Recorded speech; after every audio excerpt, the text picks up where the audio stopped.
Do people really live inside the walls of Alexandria in the TV series The Walking Dead?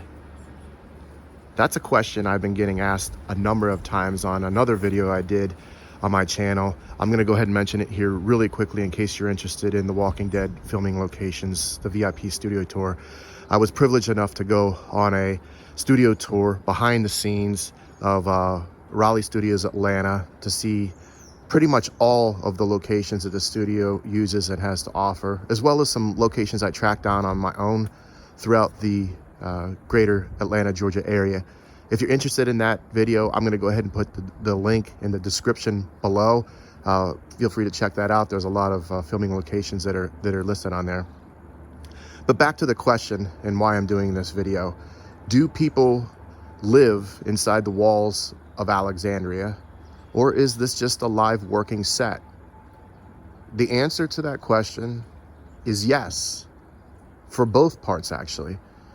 And what I mean by that is the set of Alexandria in The Walking Dead is a live working set, but it has residences that are part of it. It's a very unique situation. The complex of houses, and there's roughly 22 residences that are there. That includes, I think there are 5 brownstones and roughly 17 freestanding homes. That complex, when it was developed, the president of Raleigh Studios Atlanta, from what I understand, was one of the developers of it. So when all of the complex was starting to be built, from how it was explained to me on the tour, from the tour guide from Raleigh Studios Atlanta, there were some of the residences that were available to be purchased with unique circumstances, I guess I should say.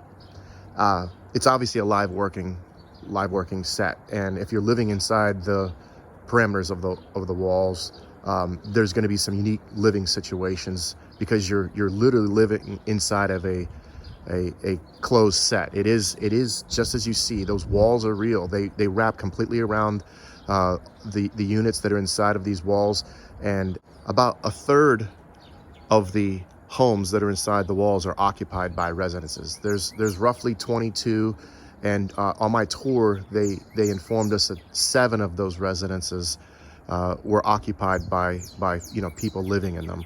Now, one of them, I was informed, was someone who actually works on the production of The Walking Dead. So that's obviously your ideal resident because they would obviously know the ins and outs. But that said, even with the agreement and you're knowingly going to be inside those walls, I'm sure there's a lot of things that arise over the years because it's been there for a number of years now that make it a little difficult and challenging from both sides. But yes, people do indeed live inside these walls. Those walls are not fake. This isn't CGI. Those are real. It wraps completely around the complex. It has a gated security entrance and exit. And I was fortunate enough to go through and see it. And when you look at it from the air, and I'll show you an aerial image here again.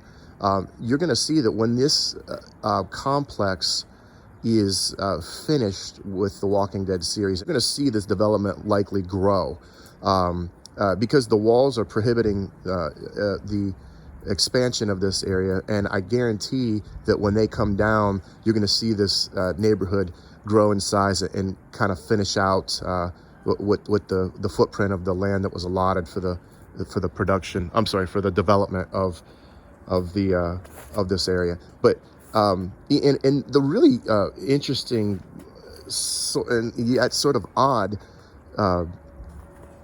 situation with where this is located is the Alexandria is literally across the train tracks from the town of Sonoy, which dubbed as Woodbury in The Walking Dead. And again, go to the video that I told you about, the link I'm providing. I give you a walkthrough of all of that.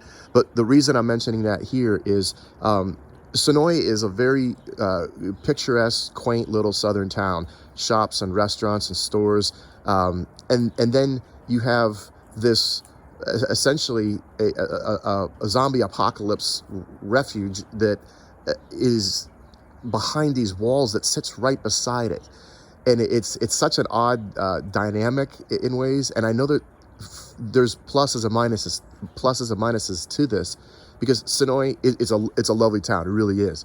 I enjoyed walking through it, even like when I just removed that this was Woodbury. Just enjoyed walking through it to see it for what it was. But there's definitely a number of people that are there to do the whole Walking Dead filming locations thing. And there's stores that are set up. They're selling merchandise. Norman Reedus actually has a restaurant that's there, so it kind of goes hand in hand with it. I'm sure Sonoy benefits from the popularity of the show, and it's probably helped increase the amount of tourism and dollars spent in that town. But on the other side, on the other hand, there's it goes from being that quaint little town to this hustle and bustle place that has, people that are coming there for something that isn't representative of Sonoy at all. My guess is in due time, when those walls come down, you're going to get a flood of people to walk through the Alexandria area that are going to want to see these locations, because you have to have special access, like the tour that I was on. And in due time, it'll start to subside, and you'll get just a slow trickle, and it'll likely end up going back to kind of what the people that are anti Walking Dead tourists, as that sort of subsides, it'll go back to probably more of a its natural state of what it was before the Walking Dead moved into the area.